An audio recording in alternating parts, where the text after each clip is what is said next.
itsura po nung palayan ko nung wala pang Bioprime, parang nababansot po sila. Mayroon nang may sakit na parang noong una, yung hindi pa yung balbal ko, sabi yung balbal ko.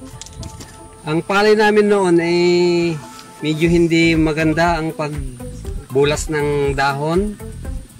Sa nung hindi pa ako gumagamit ng Bioprime ko, medyo mababa yung yung tayo ng palay.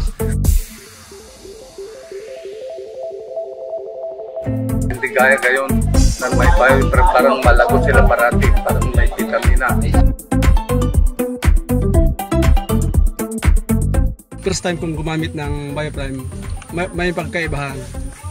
Maganda ang tindig ng aking pananim.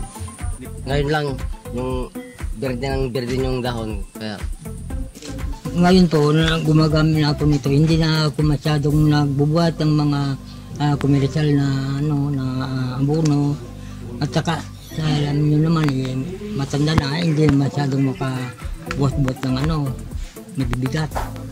Kaya, mabutit mayroon nitong Bioprime na ngayon gustong-gusto ng mga tao.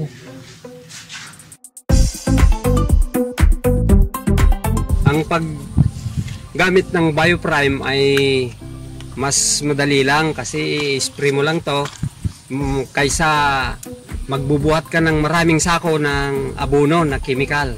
Kaya nakatipid ako sa paggagamit ng Bioprime.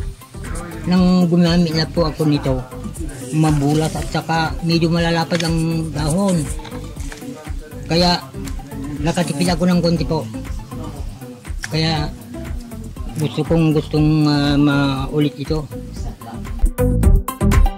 Bioprime, happy life.